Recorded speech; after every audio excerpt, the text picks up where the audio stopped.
Welcome to Grow My Grain Artist Stories. Thank you so much for being here, Anna. Oh, good. Thank you for having me. So, first question is going to be an icebreaker.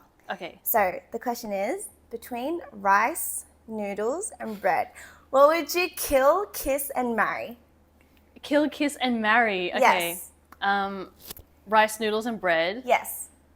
Okay. I love bread. Me too. But I also love rice. Oh, no. And I love noodles, but okay, I would kill bread.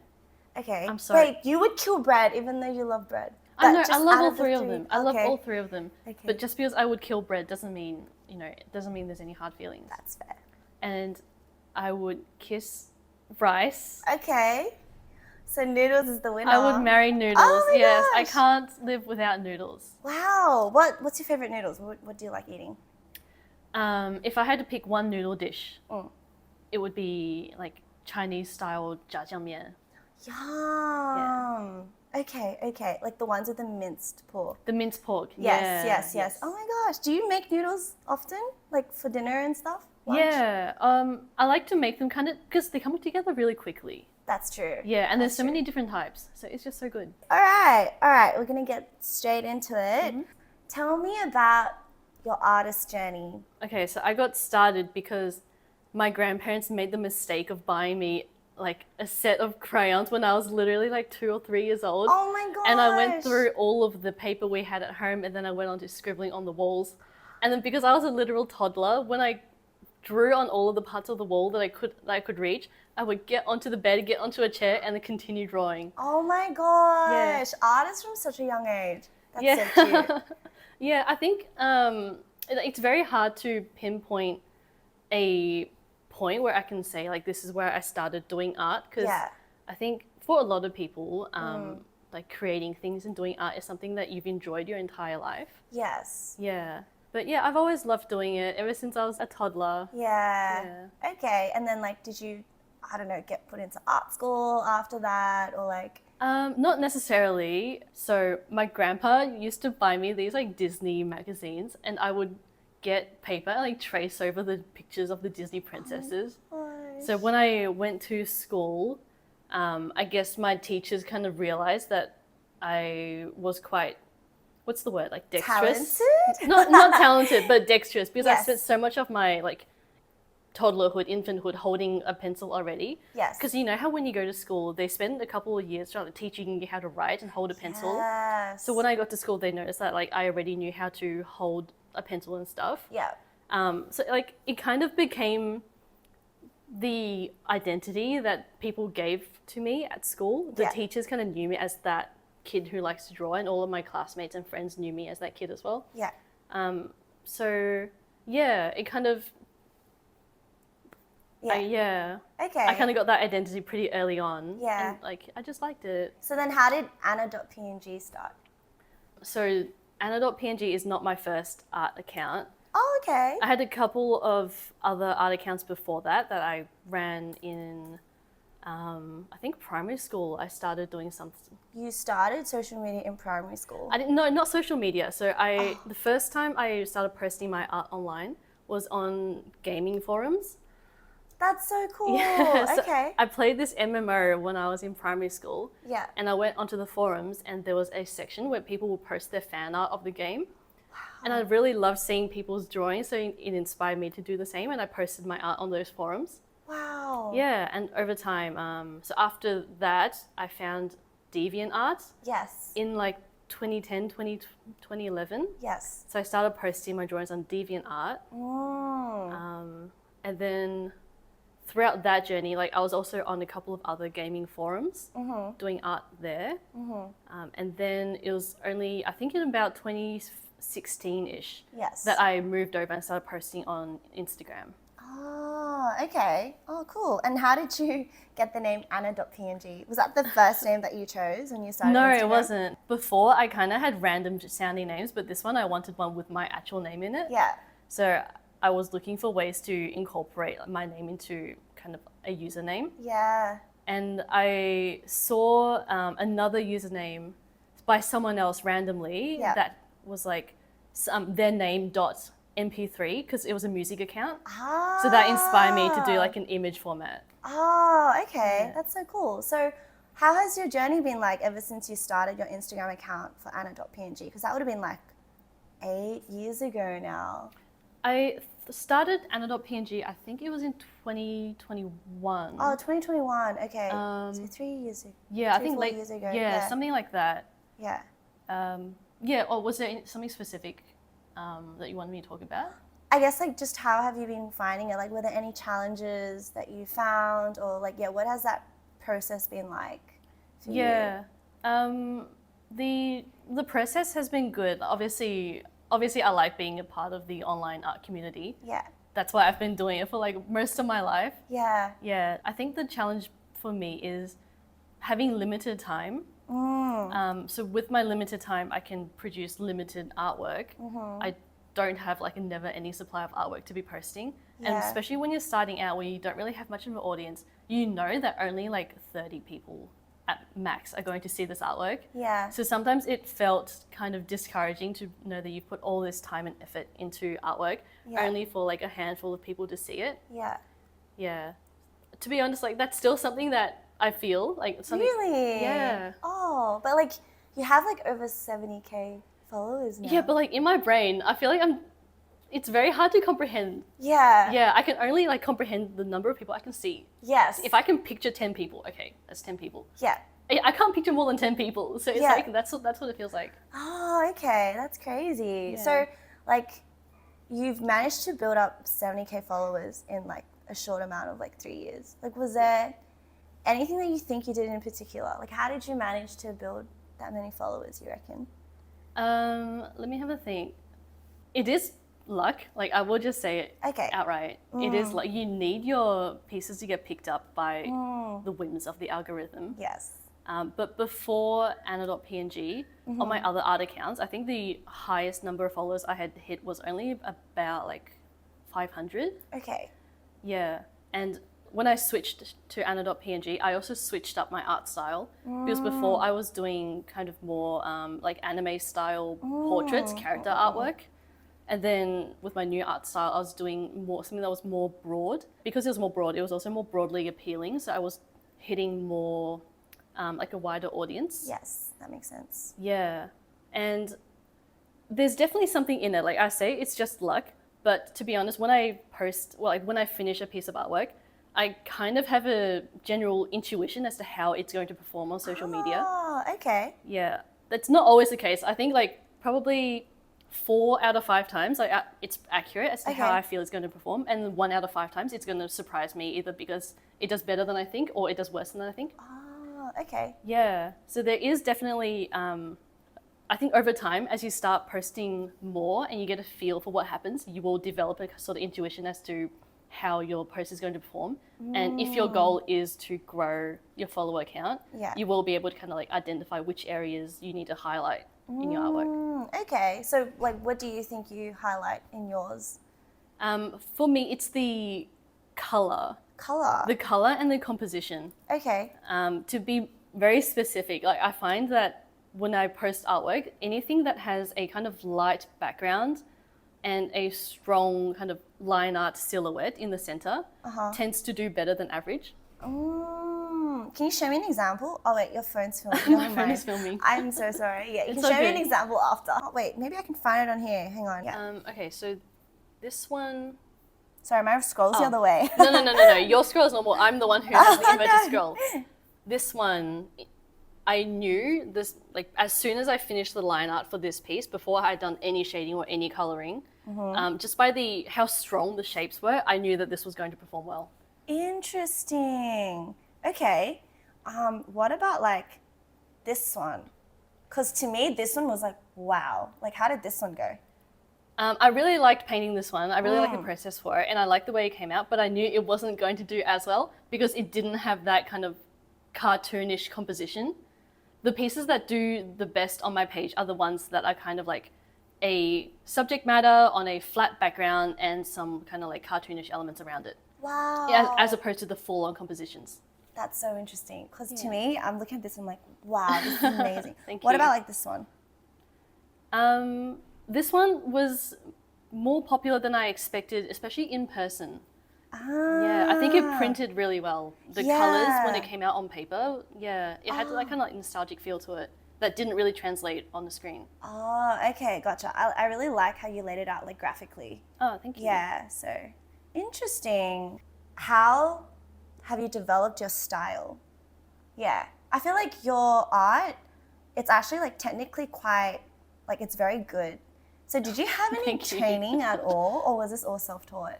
It was self-taught. I did go to art classes as a kid. Oh, okay. I'm very grateful for my parents for putting me into like an art class as a kid that I went to. It was like a once a week session with someone who was classically trained. Yes. So this was a tutor. Also, I was in primary school, so this was between the ages of like I think 7 to 10 maybe. Oh, yeah. So I would go to this woman's house once a week, and she would teach me. She would like get me to draw like shapes. Like you know how the fancy artists hold their pencil like this. Yes. That's like the yes. Yeah, So she would yeah, get me to like practice doing that, and that I think that's really valuable for all artists. It's also quite enjoyable if you're doing this stylized artwork to also like once in a while go back to the classics and understand the roots of how this art that you're doing comes from. Yeah. Yeah. Yeah. And obviously, like everyone says, you got to know the rules before you break them. Yeah. I think there is truth to that. Like some people find that really old-fashioned. Yeah. I think there is still value in it. Okay. So yeah, I would definitely, recommend. Yeah, Yeah. whether it's self-taught or like at a school. Yeah. Go back to the fundamentals. Okay. So you said you started when you were really young with like classical training. And then you mentioned that like you would post on DeviantArt and getting forums of like anime art and Yeah, stuff. it was all anime art. Yeah. So how did your current style, like how did you kind of develop that? Yeah. I think my current style is still fairly anime-ish. Like, I think I would describe it as like anime food. You know when you're watching a Ghibli movie? Yeah. Yeah, and they've got like a beautiful banquet, like an eating scene. Yeah. I think I would still describe my style as like drawing on that anime style. Yeah. But it's just because I love food. Yeah. Yeah, I'm a foodie. I like to eat and I like to cook. Yeah. I like to draw things that are that bring us joy in our everyday lives, but also Yeah. like push the parts that really make you feel like happy. If there's a particular color in something that you're eating, I like to push that. Oh, okay. That's so cool. Right now, I feel like I'm still really struggling to find my style. Right. Yeah, and I feel quite stuck because I guess similar to you, I grew up like very strict at an Asian art school, Yeah. like in some lady's house, and there's like an apple in front of you, and you draw that apple. Yeah. Like I think like the whole like coming up with your composition and finding your own style, that's something that I still really struggle with. And like obviously like looking at your art now, I'm like, this is clearly like Anna's style. Yeah, and maybe you didn't think too much about it and you kind of just went with the flow and like Yeah. you've arrived at this point like where you are at now and you're just so comfortable with it that you don't think about it and you just draw and then it just comes out as like what it is. But I think for me, like I'm just like, I like this artist and I like this artist and I like this artist and like, but like how do I make it my own? And that's something that I still struggle with. So yeah, I don't know if you have like any tips for that. Yeah, to that, I would say, like, don't overthink it. Just, if you like this one thing, Yes. do it. And if you like Yes. this other thing, do it. Yes. They're probably not going to look cohesive, Yes. but that's okay. Like, that's the process of you doing things that enrich you as a person. Yeah. Yeah, that you're makes adding sense. things that you like into the things that you produce. And over time, Yeah. it'll be more refined. Yes. Yeah, you'll identify the kind of bits from here and bits from here and put them all together. Yes. And then you'll have your own style. That's true. I guess definitely like the pressure of social media also makes it hard because it's like it feels like you need to have a defined style already so that Yeah. you can grow your following. It's like you have to speed run the entire learning process and just get to the end. Yeah. Which is not how the world works. I know. But is like how did you find like, when you first started Annadotpng, like did you feel like you had a really strong style to start off with? Or did you also like use this Instagram to kind of find your style? I'm gonna scroll down and see what your Go ahead. early artworks Go look ahead. like. If you go down to my very first posts, they're in a completely different, not completely, but they're very different to the stuff I post now. And that's because, like, solely because at the start I was literally just copying other artists that I liked. And because I liked more than just one artist, I was copying from multiple sources, so they Yes. all do look different. okay. I mean, I'm still scrolling, so yeah. Yeah, but also I went into this account with the privilege of hindsight from my previous art like adventures. Yeah. So as like when I was younger, I was quite concerned about my art looking different all the time and not finding a consistent style. Yes. But you know, when I started this account in 2021, I already had the privilege of hindsight to know that don't overthink it, because eventually with time it's just going to come naturally. Yeah, okay, gotcha. I guess for me, I also worry about like if you copy one person's style or art, then isn't that plagiarism? Like, and that also holds me back because I'm like, oh, I really like this, but I can't do it like this. But then how else can I do it? And then I just like, nothing comes out. Like, I haven't drawn in like quite a while because I'm like quite paralyzed from all of these thoughts. I get what you're saying though. I totally feel like if you see your art and it's too heavily referenced from another artist's style, that you'll feel like it's plagiarism. Yeah. I don't think it's quite plagiarism, but I understand where the anxiety is coming from. Yeah. Okay. So you personally. Oh, I'm at the bottom of your art account now. Oh my gosh, that's actually quite different to your art now. Like that's not Anna's art. Like randomly, I'll have a lineless kind of blobby shaped bit. Yeah. That's so interesting. It feels like this one and this one and this one and this one. It's like from 4 or 5 different artists. Yeah, it's all very different. Yeah, but it's so cool that like you've kind of like solidified your style now. Yeah. Yeah. Cool. Well, thank you so much for sharing that process. So I know from following your social media account, you kind of you post like your art and then you kind of post like your process reel to show like how you've drawn it. Then sometimes you do like vlogs about like your life. Oh yeah, the random stuff. Yeah. What other like formats do you kind of like post? It's pretty much as you've said, the art, so the image posts, the carousel posts on Instagram. Yes. The art process reels. Yes. Like the recordings of me doing the art. Yeah. What else was there? The random clips, the random vlogs. Random vlogs of stuff. To be honest, those are very far and few between because they come about because it's like a friend says something, and then we're like, oh, it'd be cool to see a video on that. So I'm like, okay, like I'll give it a go. Oh, okay. I think that's essentially it. Okay. Yeah. Do you post about like your products and stuff? Or? Oh, I try to. I'm very bad at doing that. Yeah. I feel like there are some artists who are so, I guess like, what's the right word? Like entrepreneurially minded? That was definitely not a word, but that's how I feel. Yeah. There are some artists I follow that are so good at finding how to highlight their products and selling themselves. Yeah. I'm very in awe of them. Yeah, I see. Well, I'm very in awe of you. Oh, so. thank you. So I know you have like an online shop. Yep. Yeah. Like what is that like? Do you get like a lot of orders? Are you like often packing orders?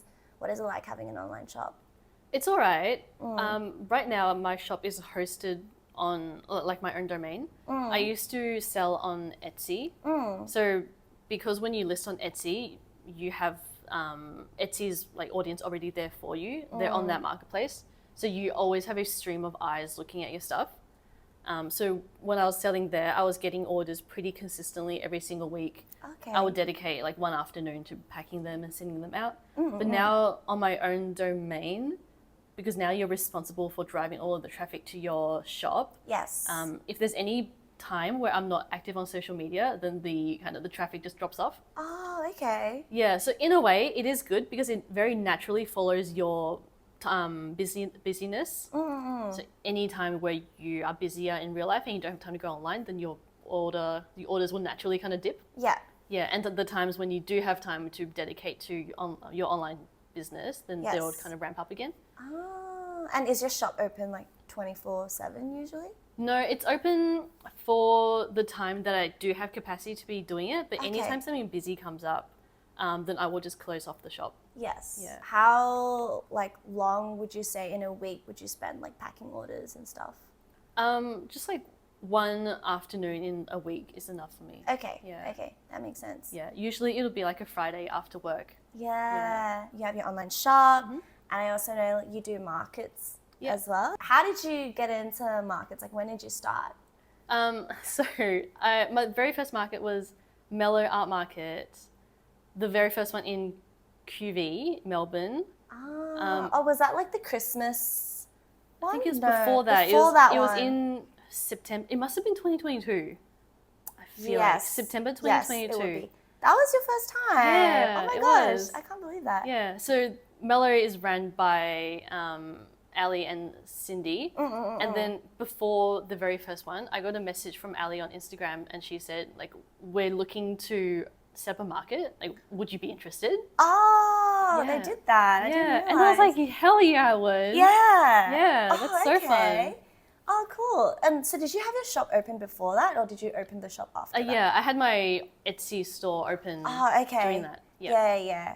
Yeah. Oh, nice. And like, as a kid, I would go to like anime conventions. Yeah. And you know how they've got artist alleys? Yeah. Yeah, I love going to them. It seems so fun. Yeah. So yeah, when Ali messaged me that they wanted to start an art market, I was like, oh my god, Yeah. that's so fun. I'm so down. Oh, nice. And then, like, how has it been? Like, so you've been, like, holding markets, I guess, like, 2 years now? Yeah. Maybe 2 years, yeah. Yeah, they're really good. Obviously, they take a lot of work.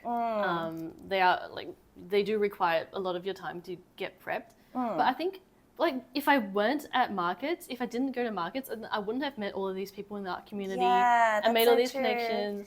So it's really worth it. Yeah. I definitely okay. recommend people to give it a go. Nice. What's your favorite thing about tabling at markets? If I could just pick one. Yeah. Oh, it's so hard to pick Maybe one. top 3 then, if you can't Top just pick 3? one. Yeah. Okay. So top 3 is when someone comes to your table and they're like, oh, I've seen you. Or Ah. Yeah. Like a customer or like an artist? either. Either. Yes. Number 2 Yeah. is, I think, the rush to get to the market and you're there at like 7 a.m. and Yes. everyone else is there and everyone is in their own little bubble Yes. setting up their stall. Yes. I think that kind of like energy in the room where everyone is so focused. Yes. It's really nice. Wow. Yeah. That's so interesting. Yeah. And of course, number 1 is like all of the people that you're going to meet. Yeah, that's definitely the best part. Yeah. Okay. That's so funny because so I interviewed Jess first, right? Yeah. And when I asked her like, what's the thing that you like the least about markets, and she was like, setup. I hate setup. So it's so cool that you're saying like that's actually one of your favorite parts. And I do agree. Like when you're there, like you don't even have time to say hi to people, but you can feel everyone's presence. Exactly. And it's kind of like, yeah, like let's go, guys. Like Yeah. we're about to start. I Like, get what she's saying though, because probably setting up your own stall is probably such a drag. it is. But seeing someone else, like all the people around you, having their stall kind of be built up from the table, from the empty table, that's really cool. That's true. Like before and after. It's Yeah. like always so nice. Yeah. Yeah. And wait, I'm sorry, 7 a.m.? Do you get to the venue at 7 a.m.? No, I try to. Okay. I try very hard, like, because I get up early, because every single time I set up at a market, I'm rushing to get shit done. Yes. So every single time I'm, all right, I'm going to get half an hour earlier. Yeah. And I do, and I'm still rushing. So every single time I'm like, when do I need to show up? I know, right? Like Yeah. 6 a.m., guys. 6 a.m. Like, oh my gosh. Because if you have to get there at 7 a.m., what time are you waking up? Like 5 a.m.? Yeah, probably. Yeah. 5 or 6. Oh my gosh. Yeah. Yeah. I try. Realistically, I'm probably there like 8:30. Yeah. Sounds about right. Yeah. And then 1.5 hours to set up if you're like really rushing. Yeah. Yeah.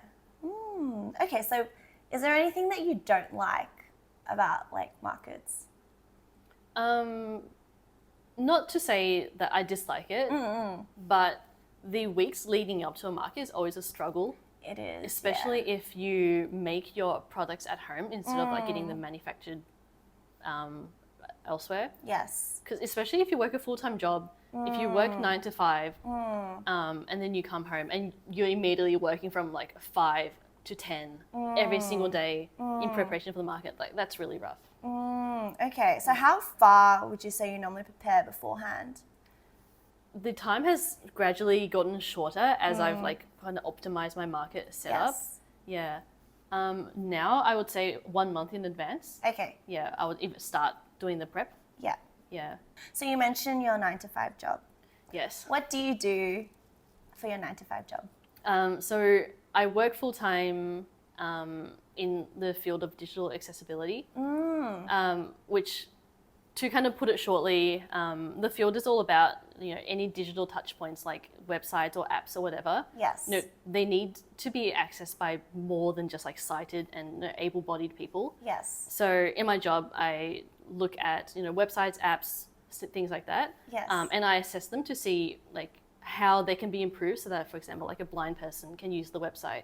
Oh, so wait, does that mean so a UX or a UI designer will finish what they've designed and then they'll send it to you? Yeah. And then you check whether or not it's accessible. Do you have programs to do that, or are you the one physically looking at it and like checking to see if everything is? There are tools Yeah. that people in the industry use, but they're not fully accurate. So you always need a human to check it through. Yeah. Wow, that's so niche. It is quite niche. How did you get into like this specific field?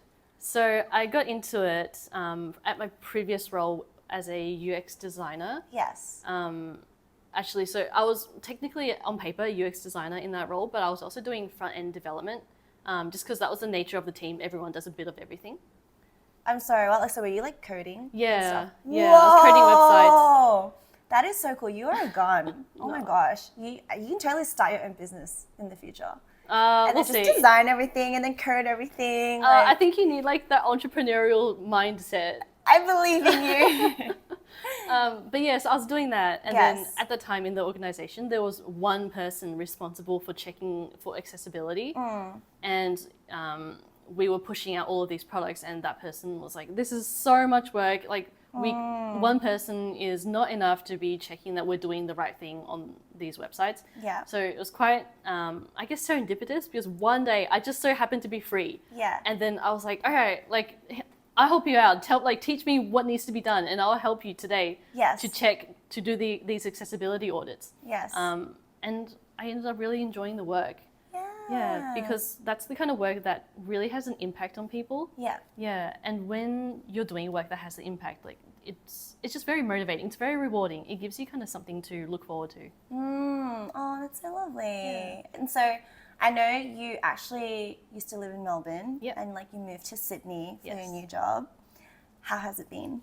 It's good. Yeah. It's very different, because this is my first time moving out and living on my own. Yeah.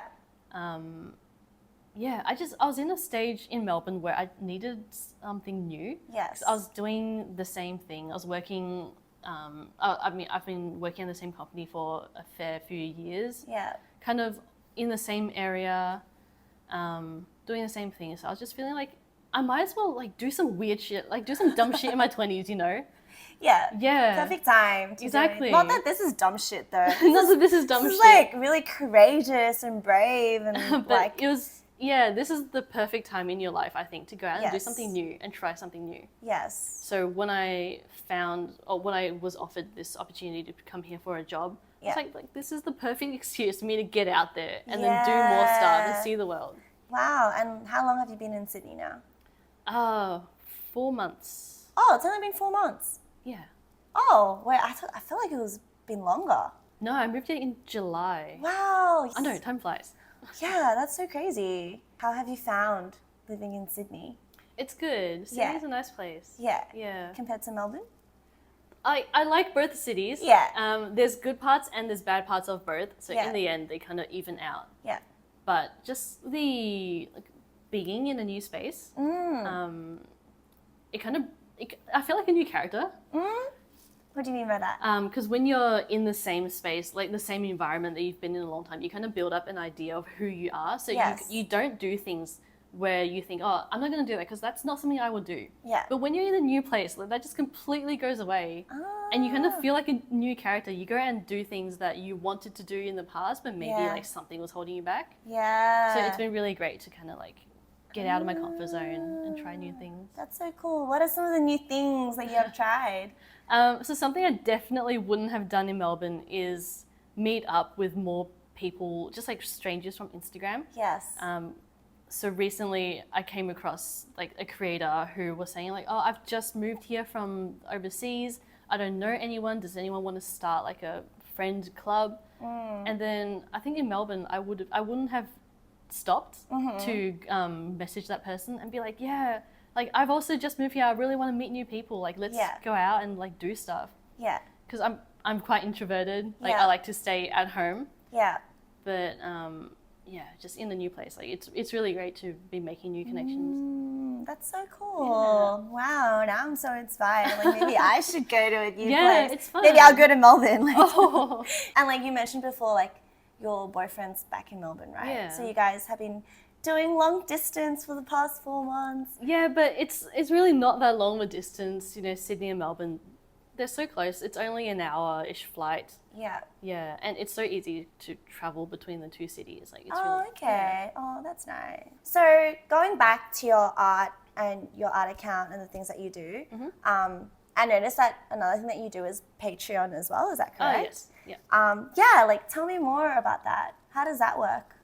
Okay, I've always been very in awe of the artists who had their own kind of little, what's it called? I guess a community. Yes. Yeah. I thought it was so cool that, you know, these artists had all of these people that were looking directly into their kind of process, the behind the scenes. Yeah. So I started my Patreon because I wanted that kind of like tight-knit Yeah. sort of community as well. So I have a couple of tiers. Yes. And one of them is the physical goodies tier, the flower mail. Yeah. So every month, members in that tier get an art print, a different art print every month, and a different sticker every month sent to them. Yeah, it's really fun to make because every single month, you're never kind of like static. You're always thinking about like what's something new I can do this month. So yeah, it's really fun. Yeah, and like a really great exercise. So like what are your other tiers? Like now I feel like I want to pay for your Patreon to check it out. Yeah, like what are all your tiers and like how much time do you feel like you need to spend like towards creating for your Patreon and stuff? So I have 4. 2 are additive. So if you are in tier 1, you get the benefits of tier 1, and if you're in tier 2, you get tier 1 and tier 2 benefits. Okay, yeah, So that makes sense. Yeah, it keeps going up. Yeah. So yeah, there are 2 tiers. One is like the digital content tier.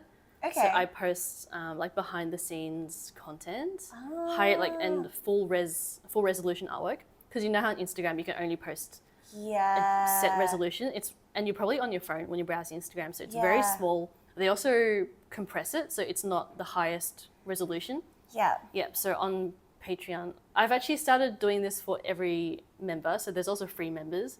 Oh, Yeah. Okay, that's so nice. Yeah, I've been posting like the full-sized artwork on Patreon. Yeah. And then tier 2, which is the digital tier, is the wallpapers. Oh, okay, for your phone and stuff. Yeah, the wallpapers, and I do digital downloads occasionally. So that's like brush sets or like icon sets. Oh, like when you say icon sets, is that like your phone icons, like for Messenger and like? You can use them for anything. You can use them for like your phone. You can replace your app icons with them, or if you wanted to, like you can make them your profile picture. Like it's seriously up to you. You can do whatever you want with them. Yeah, and then after that, you get into the physical goodies tier, which has the sticker and the art print. Yeah.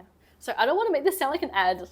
No, not at all. I'm like actually so curious, and I'm sure like other people out there will be so curious as well. Because like I've also thought about creating a Patreon, but I'm like, how do you even get to like? Did you have to have everything set up first before you started your Patreon?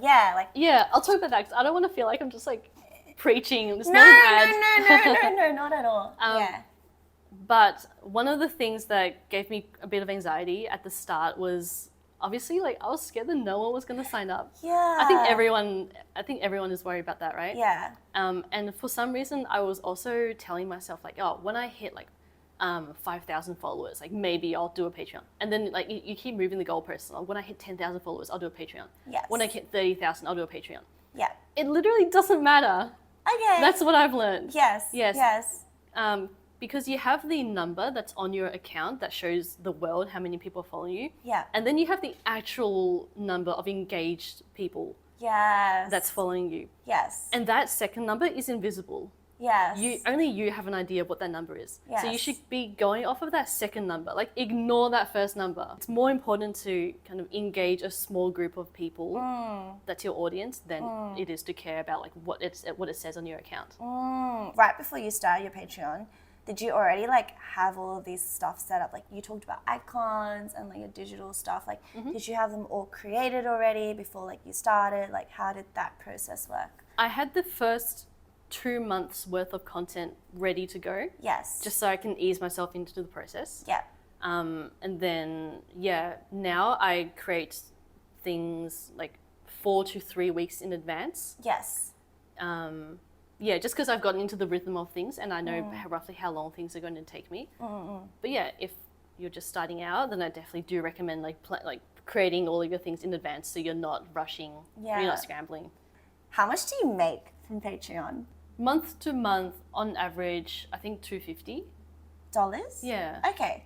Oh, that's pretty solid. Yeah. Yeah. It's just because you have people coming in and going out. Yeah. You work full time. Yep. But it feels like you're creating so much for your art. Like you have your content, you have your art, you have your Patreon. How do you find time to like fit everything in? Like, what does your day-to-day look like in a week in Anna's world? People actually do ask me that a fair bit, like in real life. Yeah. So I think this comes from being an Asian kid in an Asian upbringing where I went to tutoring as a kid. So like the training started young, right? The training started in like primary school. When I got a bit older in high school, so you know how sometimes you get gifted kids who kind of like breeze their way through high school. They don't really study much and they still get good grades. That was not me, okay? I had to study so hard just to get average grades. Yeah. So because of that, and like all of the commitments I had in primary school, I developed a pretty strong work ethic. And going into uni as well, like you hear a lot about these kids who kind of burn out in uni because it's so different to high school. So I was very thankful that I had the work ethic to back it up, and I was able to juggle my commitments in uni as well. So going out of uni and then into work, I learned to be able to kind of identify areas in your schedule that you have downtime, or I would classify as downtime, which is, I suppose, like any space where I don't want to sound like one of those like self-help productivity bros on YouTube. Yeah. But there are just some times in your day where you're going about something and your brain isn't like at its full capacity. Like you're just like on a train and you're not really doing anything. Yeah. So I would use those times to kind of see what I could be doing. Yeah. And it doesn't have to be productive, because when I'm on the train, like that's my TikTok time. Yeah. That's my brain rot time. Yeah. So I'm not brain rotting at home, right? I see. So like from what we've talked about, I know like you go to the gym in the morning and then you go to work and then? Okay, so like a pretty average day. Yeah. I would get up at 7. I go to the gym. So that's probably like 7:30 to 8:30. Okay. And then I come home, and then I'm very lucky to be able to work from home. Yeah. So that's just in time for me to start my day at 9. Yeah. 9 to 5 I'm working. And then from 5, so at 5 o'clock, because you're sitting for the entire time, I feel very like demotivated after all of that. So I try to go outside and just like do a short walk. Nice. Yeah. And it's so good for your brain, because during lockdown, I feel like we were all so miserable because we were all stuck indoors. Yeah. But whenever I was feeling like very kind of stuffy, I found that as soon as I went out for a walk, I just like move my body for a little bit. When I come back, I'm like feeling so much better. Oh, that's so good. Yeah. So at 5, I'll do like a brisk walk, and then I'll come back and have dinner at like 6. Do you meal prep, or are you like cooking every single day? Oh hell no, I'm meal prepping. Okay. I'm just like, how do you have time to have dinner at 6? Some people have the ability to cook every single day. Not me. I cannot. I just cannot be bothered. Me neither. Yeah. So I'll meal prep, or like I'll cook a big batch of something and just eat it throughout the week. Yeah. And then after dinner, so you have some free time. So I go to bed at like 10 to 10:30. Yeah.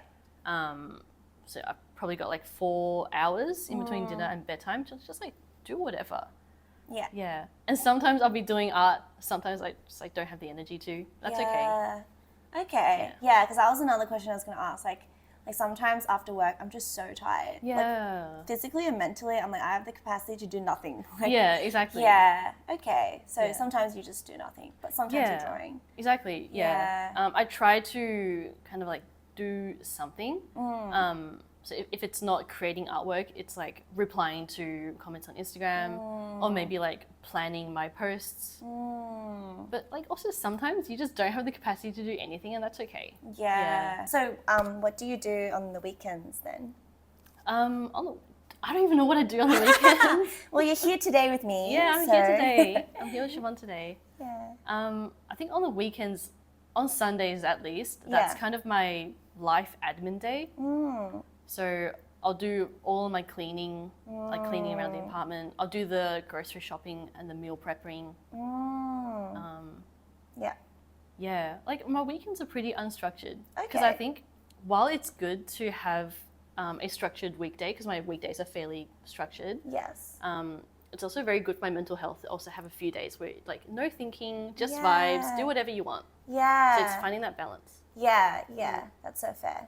So you talked a bit about like planning your posts and all that stuff. Like, do you have like a method of doing that, I guess? Like, how do you balance between the creating and the drawing versus the content creation and all of that? Like, how does that work? Yeah. So you know how the advice generally is like, if you want to grow your account on Instagram, you got to like post every day, like use these hashtags or like do this and that, whatever. Yeah. I find that the only thing that I found that really makes an impact is the consistency. So I'm not perfect. Like I will go for periods of time and not posting anything because like life gets in the way, and ultimately like your life is more important than like the stuff on Instagram, right? But I do try to post 3 times a week. I always post at 9:30 a.m. Oh. It's very random. Why 9:30 a.m.? I always thought it was like evening. I don't know. I've always been posting at 9:30 a.m. I've done it like I did 9:30 in high school as well when I was posting deviant art. For some reason, I felt like I got better engagement. I think that's how it started. Like one day, 16-year-old me was like, "Oh my god, I do better when I post in the mornings." Yeah. And I've always stuck with it because it's also pretty convenient for me. Like I start work. And then, like at work, the first thing I'll do is like check my emails and like see what I have to do for the day. And then, don't tell my manager. Like I get on Instagram and then I do the thing I need to do on Instagram, and that's it. Like then I can focus the rest of the day on whatever I need to do. Okay. Yeah. Gotcha. I was gonna say something. Right. So I repost my old stuff. Yeah. No shame. Oh, like old artworks? Yeah. Yeah. Because it's not really realistic to always have, if you're posting 3 times a week, to always have 3 new pieces of artwork to post every week. There was a time where I actually did that, where like at the very beginning of me running the account, I was following that advice, and people were saying, you got to post like every single day. So I was working my butt off to make all of these artwork, to post like 5 different artworks a week. Oh my gosh! Wow, you worked so hard. Yeah, I mean, I was in uni at the time, so I had some extra time. Yeah. But now I'm like, there's just no need, need, because that's just going to lead you to get really sick and tired of it, really burnt out. Yeah. So I'm a big proponent. Like I will advocate for reposting your old stuff. Yeah. Because even though it's old stuff, like it's always going to be new to someone. Yeah, gotcha. Yeah, and even if like it's only going towards your followers, it's always going to be followers who haven't seen it before, or they would like to see it again. Yeah. Yeah. Okay. So yeah, I would suggest just like post your old stuff. Like use that to kind of pad out the content. Yeah. Okay. Ooh, learning a lot today. Cool. Well, I mean, that's like the end of my questions. Oh my god. Was there anything else you'd like to share with people that like I haven't asked about or anything? I think it's very nice to be a part of a community where everyone has so much like talent and passion in their hearts. So yeah, I'm very thankful. Oh, Yeah. that's so lovely. Thank you so much for sharing about your life. Oh, all good. Thank you for having me. Yeah, thank you. All right, bye guys. Wow, I feel like you have your life Oh my together so well. I I don't know if you feel like that, but from my perspective, I'm like, wow, this girl, she goes to the gym in the morning, she meal preps, she cleans and cooks and like buys her groceries. She's living by herself and like, she like draws and like she's working at a really cool job and you get to travel everywhere. I'm just like, wow, like I feel like you're living the dream. I feel like, I mean, obviously you feel like that because I've given you the highlight reel of my life. But also, like, I've met people who I just like felt like were a totally different level, on a totally different level to me, because I was also like, wow, this person has it so much together. But, like, I think over time you learn that there's a trade-off. Yeah, Like, definitely. Everyone's got the same amount of water in their cup, but how that water is just distributed is different. Yeah. So you really can't compare anyone to anyone. That's so true. Yeah. Like some people could be doing more of this, but then less of that. Like some people could be doing more things in their life, but then ultimately they're sacrificing sleep or something like that. Like something has to give, like for sure. Yeah, I get that. But like, yeah, it definitely sounds like you're balancing your life like really, really well. I try to. Yeah, that's so cool.